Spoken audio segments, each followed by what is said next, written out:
Sako Media, tunaangazia maisha, tunaandika kesho. CCM hoye! Dr. Samia hoye! Kagera safi! Mheshimiwa Mwenyekiti, kwa sababu ni mara yangu ya kwanza nazungumza nikiwa CCM hapa Kagera, naomba nijitambulishe. Mimi naitwa Ezekia Dibogo Wenje.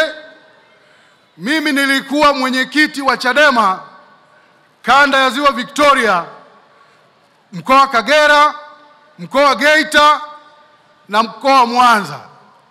Ndani ya CCM nina kama siku 4 hivi, lakini nimeona mengi makubwa ya kusimulia. CCM hoye! Mheshimiwa Mwenyekiti, huko zamani tukiwa kule kwenye chama chetu huwa tuna kamati kuu. Kwenye kamati kuu ile kila tukikutana ilikuwa nakuja karatasi tunaita pepa ya siasa, ya kuonyesha hali ya siasa nchini, jinsi vitu serikali inavyofanya na jinsi gani tunaweza tukakaunta. Sasa enzi hizo barabara zilikuwa zinajengwa kwa kasi, madaraja yanajengwa. Sisi tukakaa kwenye kamati kuu tukasema, kwa kasi hii ya maendeleo ya miundombinu, sisi tutoke vipi kukaunta haya maendeleo ya mabarabara? Sisi tukasema kwenye think tank yetu kule enzi hizo kwamba sisi tuambie wananchi kwamba sisi tunaamini kwenye maendeleo ya watu, sio maendeleo ya vitu. Tukimaanisha kwamba serikali iwekeze kwenye elimu, kwenye afya, kwenye maji na kwenye kilimo, kwenye miradi inayogusa wananchi moja kwa moja. Mheshimiwa Rais, nimetembea kwenye hii ziara, kila jimbo tulilopita mimi nimebaki na shangaa. Ukweli ni kwamba kila sehemu ukifika unasikia kuna mabilioni ya fedha zimepelekwa kwenye maji. Hayo ndio maendeleo ya watu. Mheshimiwa Rais, kila sehemu tukienda, kila mbunge hapa nasikia, mkoa wa Kagera kila sehemu tumeenda, kila mbunge anasimama hapa anasema mara shule zimeongezeka shule 30 ndani ya mwaka huu mfupi kwenye jimbo moja. Hayo ndio maendeleo ya watu. Mheshimiwa Rais, kila kitu. Sasa kama mimi nilikuwa kipofu huko naona kazi kubwa imefanyika. Mimi Wenje nilikuwa mwenyekiti wa Chadema wa kanda. Mimi na uzoefu mkubwa, naelewa haya mambo. Hasa mtu wa Chadema wa kawaida, wewe huko unafanya nini? Njoo tujenge nchi. Kazi kubwa imefanyika. Sasa Mheshimiwa Rais, haya mambo tulikuwa tunapinga, tulikuwa hayajui. CCM hoye! Mheshimiwa Mwenyekiti, sekta binafsi katika kila nchi ni mbia mkubwa sana wa serikali katika kuleta maendeleo, lakini pia kukuza ajira. Lakini hili sekta binafsi watu walete mtaji kwenye nchi yetu kutoka mataifa mengine, lakini hata Watanzania hapa ili wapeleke mitaji yao kwenye biashara, lazima serikali itengeneze miundombinu thabiti itakayochochea hiyo mitaji yao kukua. Mheshimiwa Rais, nimesikiliza kwenye hii ziara, asubuhi nimeamka nikawa nasoma. Mwaka 2021 unaingia madarakani, Kenya ilikuwa inaongoza hapa East Africa kwa kuzalisha umeme. Mheshimiwa Rais, nimesoma leo asubuhi kwamba toka umeingia madarakani, Tanzania hapa uzalishaji wa umeme umeongezeka kwa 152%, 152%. Hii inaleta stability kwenye kukuza viwanda na kutengeneza ajira. Naomba niazime maneno. Kuna mtu yuko huko Chadema anaitwa Charles Odero, huwa na maneno anasema mbele kuna mwanga. Odero, naomba uniruhusu na mimi niazime hayo maneno yako. Mheshimiwa Rais, mbele kuna mwanga, na Watanzania Oktoba tutokeni wote tukatiki. Mheshimiwa Rais, nimesoma tena leo asubuhi toka ulivyoingia madarakani jinsi ambavyo bidhaa tunazosafirisha nje ya nchi, exports kutoka Tanzania, zimeongezeka maradufu. Kwenye kilimo, bajeti ya kilimo imeongezeka almost mara 4. Hekari za kilimo zilizokuwepo huko nyuma kabla hujaingia madarakani yamedabo. Waheshimiwa Tanzania, mbele kuna mwanga, Oktoba tukatiki. CCM hoye! Mimi kuna watu wanashangaa kwamba kwa nini Wenje niko CCM. Mimi nawaambieni, na wazungu wanasema ni mtu mpumbavu peke yake ndiye hawezi akabadilisha mawazo hata kama anazama. Mimi nina akili timamu, siwezi kuzama huku naona, lazima nisepe. Na narudia, na nilisema huko nyuma, lengo la chama cha siasa, chama chochote duniani, ni kwenda kupambana kushika dola. Ndio maana vyama vya siasa vimeanzishwa. Na uchaguzi, ndugu zangu, uchaguzi sio tukio la siku moja, ni mchakato, ni process, na ina sheria zake, lazima ufuate. Nchi hii huwezi kupata haki kama wewe huwezi kutimiza wajibu wako, maana wajibu na haki zinaendana kwa pamoja. Sisi moyo. Sasa sisi huko, nilivyosema kwamba uchaguzi ni mchakato, lazima uende muitwe na Tume ya Taifa ya Uchaguzi, mkasaini fomu ya maadili ili muweze kushiriki uchaguzi.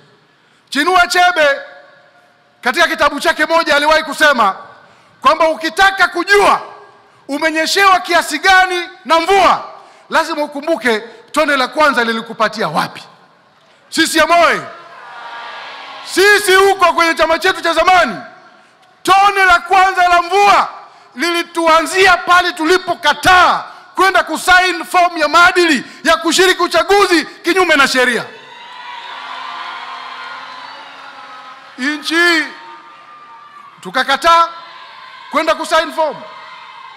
Matokeo yake watu tu huko wakaanza, Chadema imekataliwa na serikali kushiriki uchaguzi. Hiyo ni nonsense. Tulikataa wenyewe. Lazima tuseme ukweli.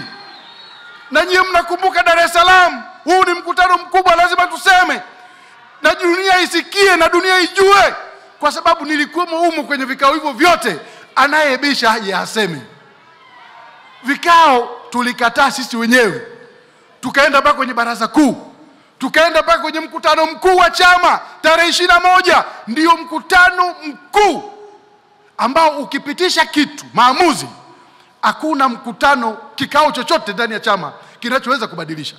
Sisi tulienda kule tukasema atushiriki uchaguzi, licha ya kwamba mwaka 2004 kuna marekebisho kadhaa yalifanyika kwenye sheria ya uchaguzi katika taifa letu, na kuna baadhi ya mambo tuliyotaka sisi na tuliandika tukapeleka kwenye task force aliyounda Mheshimiwa Rais, iliyoongozwa na Profesa Mkandala na Ahmad Rashid akawa makamu wake. Sisi tulisema hatuna imani na wakurugenzi wa halmashauri wanaosimamia uchaguzi. Tulisema tunataka watu wengine independent wasimamie uchaguzi. Sheria ikabadilishwa. Leo hakuna mkurugenzi wa halmashauri anasimamia uchaguzi, lakini bado tulikimbia. Tulitaka kwamba mtu hata ukiwa mgombea peke yako mmoja, hakuna kupita bila kupingwa, upigiwe kura ya ndio na hapana. Sheria ikabadilishwa. Leo watu wanapigiwa kura ndio na nini? Hapana. Lakini bado tulikimbia. Tulitaka upatikanaji wa wale wajumbe wa Tume ya Taifa ya Uchaguzi, sio kwamba rais peke yake asimame tu ateue. Leo iliundwa kamati ya usaili inayoongozwa na watu independent, majaji wako hapo, tume ya haki za binadamu, lakini bado tulikimbia. Mimi wa Tanzania nawaambia, hii nchi hii ni kubwa kuliko mtu. Nchi hii ni kubwa kuliko chama chochote cha siasa. Wakati unafika lazima wote tusimame tuseme nchi kwanza. Sasa leo watu tu wanakuja huko wanakuambia eti Oktoba 29 chama chetu hicho cha zamani kimebaki kuwa NGO. Kwa sababu chama kama kishiriki uchaguzi lengo lake ni nini sasa? So imebaki kuwa NGO, watu wanafanya harakati, chama kinakuwa control na watu ambao wako nje ya nchi. Mtu yuko Marekani, mwingine yuko Sweden, wengine wako Kenya.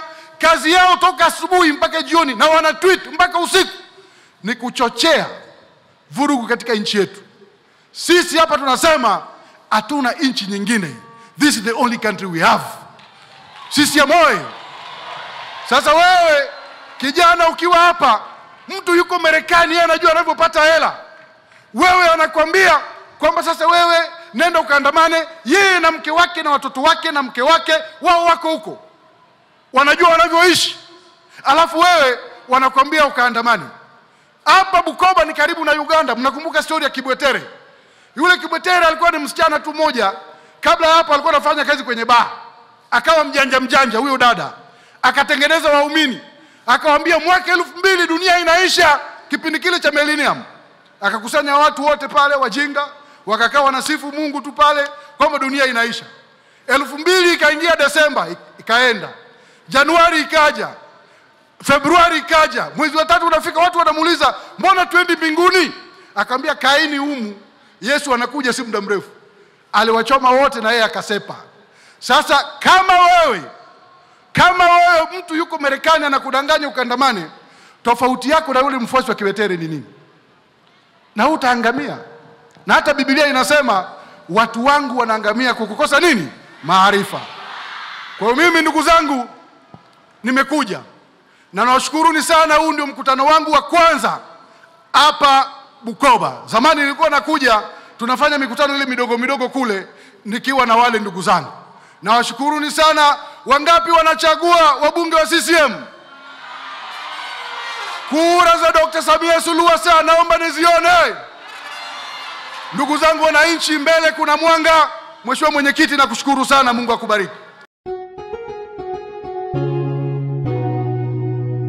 Kasako Media, tunaangazia maisha, tunaandika kesho.